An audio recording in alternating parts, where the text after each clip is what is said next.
Yes sir. तो today we will learn कि blog लिखते कैसे हैं। ठीक है, तो as such there is no rule like कि ब्लॉग को ऐसे लिखना है वैसे लिखना है, ऐसा कोई रूल नहीं है। But consider yourself as an audience. अगर ऑडियंस रहेंगे तो आप कैसे उसको पढ़ना पसंद करेंगे, तो उसके लिए कुछ बेसिक रूल्स है और we can say standard practices है जो हम लोग फॉलो करते हैं, जो कि एक अच्छा ब्लॉग लिखने के लिए हमको हेल्प करती है ना। तो like before we start, first and most important thing is your title. तो ब्लॉग का टाइटल एकदम क्लियर होना चाहिए, और जो हमारा टाइटल है वही हमको अपने यूआरएल के अंदर भी यूज करना चाहिए, क्योंकि गूगल जो सबसे पहले जो चीज रीड करता है वो रीड करता है यूआरएल को, है ना।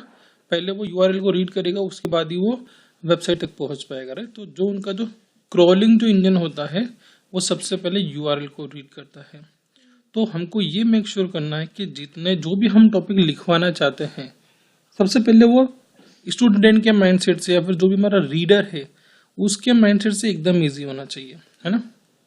तो सबसे पहले मैंने बोला कि सपोज हमारा टाइटल है, तो ये टाइटल भी इतना अट्रैक्टिव नहीं है, तो भी हम लोग इसको इस हिसाब से भी लिख सकते हैं, how to crack CAT exam in 2024।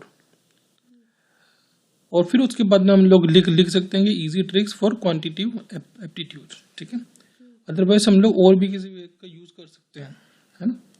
अब इसके बाद क्या होता है, once our title is finalise, उसके बाद जो नेक्स्ट चीज जो हमको कंसीडर करनी है उसके अंदर के टॉपिक्स। ठीक है, सपोज हमारा इंट्रोडक्शन हो गया, फिर इस टॉपिक के बारे में डिटेल हो गया, इसके अंदर आपके कौन कौन से पॉइंटर। सो एटलीस्ट एक ब्लॉग के अंदर हमारे पास 6 से 7 पॉइंटर होने चाहिए, है ना। तो जैसे अगर मैं आपको यहाँ पे दिखाऊंगा, तो जैसे कि यहाँ पे हमने उसका पहले डिटेल लिखा है, फिर उसके बाद में उसका अलग टॉपिक लिखा है ना।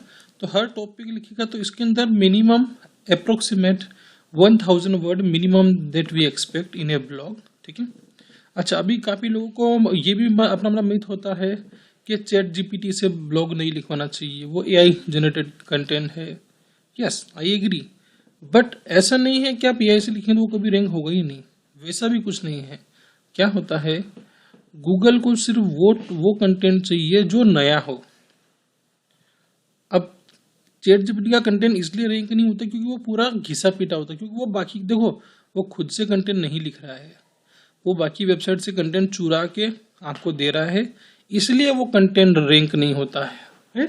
ये जो मिथ है कि चैट जीपीटी का नहीं होगा, चैट जीपीटी से आप कोई ऐसा टॉपिक लिखते हो जिसपे आज तक किसी ने लिखा ही नहीं है, तो 101% आप रैंक होंगे, क्योंकि वो कंटेंट आप ही का है, वहां पे अवेलेबल है, राइट। लेकिन फिर भी I won't suggest to write by chat GPT.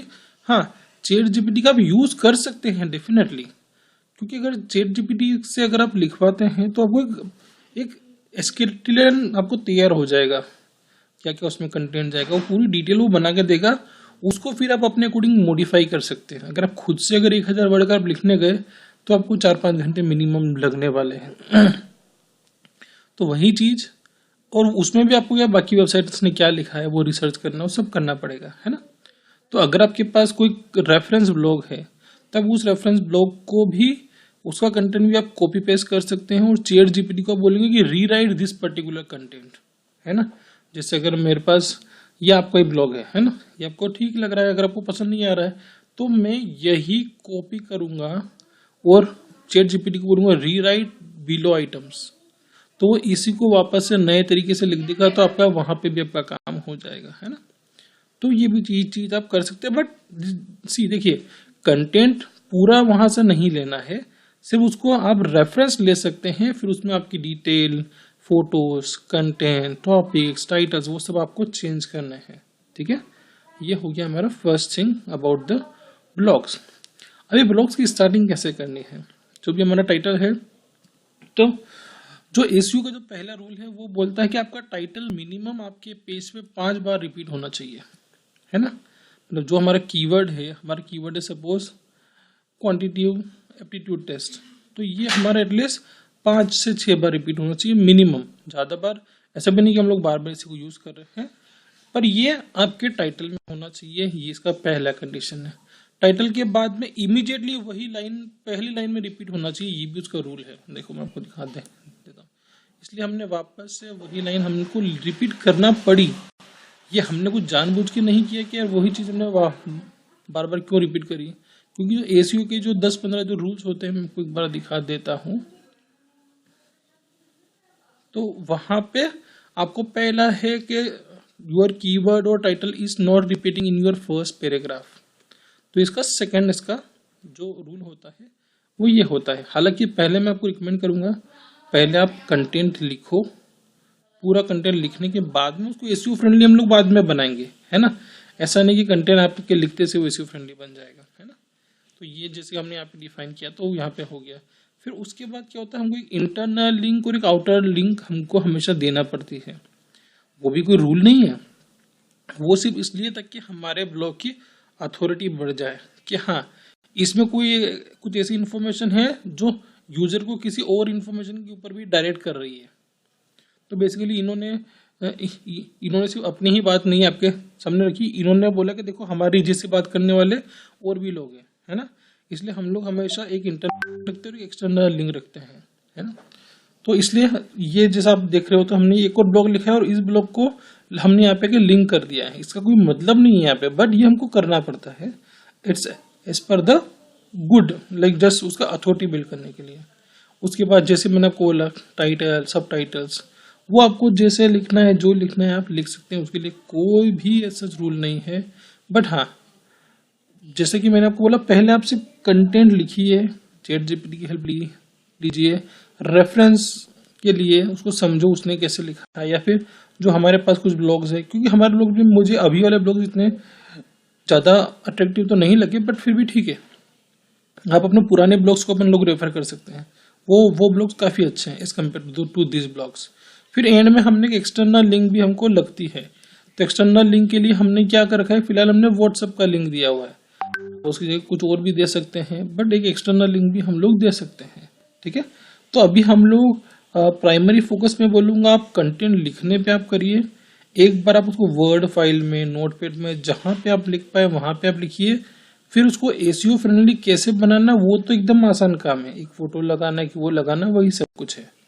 लेकिन कंटेंट को पहले आप लिखिए उसको, और उसके बाद अच्छा एक और चीज़ आपको ये भी शायद माइंड में होगा कि यार मैंने अगर सपोज चैट जीपीटी से या फिर कहीं से भी कंटेंट लिखा है तो कंटेंट कैसे पता चले कंटेंट सही है या नहीं है।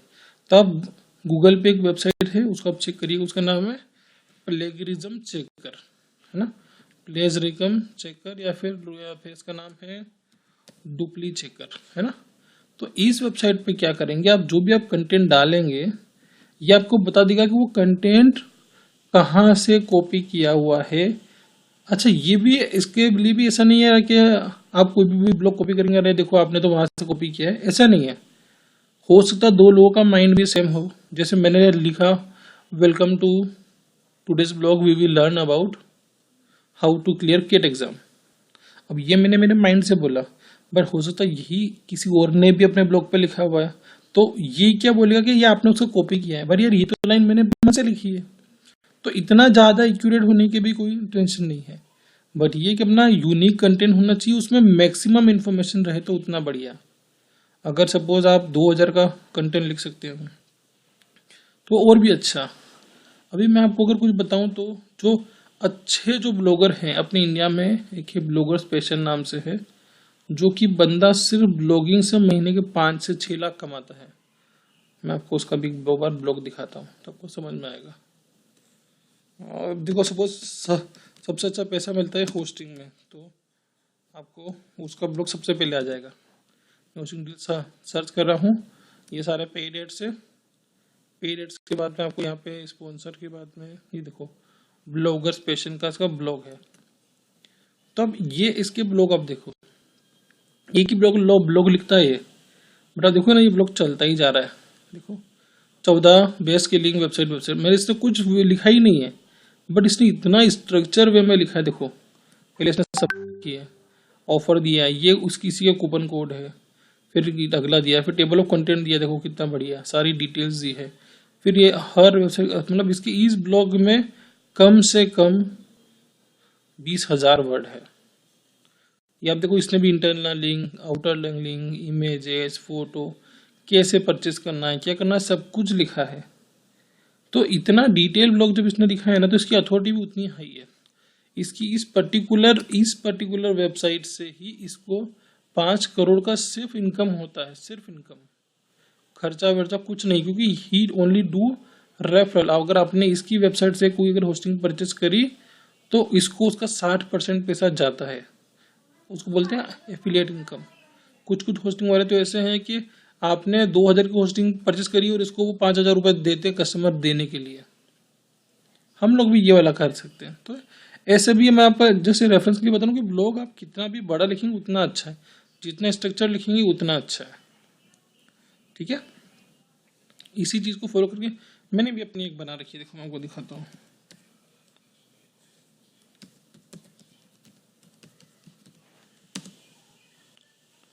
ये हमारे साइड लोग भी होस्टिंग्स को सेल करते हैं, प्रमोट करते हैं, पूरा कंटेंट है हमारा भी हर होस्टिंग को लेके। तो सपोज मैं आपको अपनी कुछ होस्टिंग्स दिखाता हूँ, जो हमारे प्लान्स है, एड्स है, तो कोई भी होस्टिंग है, होस्ट पापा की होस्टिंग्स है। तो देखो हमने उसका पूरा कंटेंट लिया, होस्टिंग क्या है, उसका पूरा डिटेल कॉम्प्रिहेंसिव। तो इसी हिसाब से इसको जो प्लान लगते हैं वो इसी हिसाब के प्लान होते हैं, जहाँ पे हमको डिटेल जितना हम लोग लिखेंगे उतना अच्छा है। अभी अपना जो टॉपिक है, कोचिंग है, स्टूडेंट्स है, इस वाले सेक्टर के अंदर भी आप जितना अच्छा लिख पाएंगे उतना बढ़िया है ना। तो बस कंटेंट अपने को लिखना बढ़िया है, जो इजी टू अंडरस्टैंड हो। कॉपी पेस्ट थोड़ा बहुत चलेगा, लेकिन कॉपी पेस्ट में उसकी यूआरएल नहीं आनी चाहिए, जैसे कि ये ब्लॉग मैंने लिखा था, खुद नहीं, मैं दिखाता हूँ होस्टिंगर का, है ना। तो इसमें हमने भी ट्राई किया कि होस्टिंगर वेबसाइट क्या होती है, समरी लिखी, उनकी वेबसाइट का फोटो डाला, ये हमारा इंडेक्स है। देखो हमने भी इंडेक्सिंग यूज किया है कि उनका एड अपने आप हमारी वेबसाइट पे, ओवरव्यू दिया है, फीचर्स दिया है, होस्टिंग से प्लान दिए। बट इन सब के अंदर क्या फोटो वोटो लगाना आसान होता है, क्योंकि हमारे पास वेबसाइट का ही फोटो हमने लगा के डाल दिया। अब आप बोलेंगे यार फिर अपने ब्लॉग में आपने इतने फोटो लगाए नहीं, क्योंकि हमारे ब्लॉग थोड़े से अलग है। अगर फोटो अगर इतना डिटेल में अगर हमें वो फोटो चाहिए तो फिर हम लोग वीक में 2 ही ब्लॉग लिख सकते हैं, या फिर 3 ही ब्लॉग लिख सकते हैं। तो उस हिसाब से ये भी चीज हम लोग देख सकते हैं। बट हाँ, वो एक ब्लॉग का उतना अथॉरिटी भी होगा, है ना। तो जस्ट फॉलो दिस प्रैक्टिसेस। एक आप ब्लॉग लिखो, वर्ड फाइल में लिखो, नोटपैड में लिखो, किसी में भी लिखो, बट आप एक बार लिख के देखो। फिर उसको वेबसाइट में कैसे लिखना है वो सब अपन बाद में देखेंगे। पहले आप लिख के मेरे को एक नोटपैड फाइल भी अगर आपने भेजी तो भी अपना काम हो जाएगा, है ना। So I guess we are good.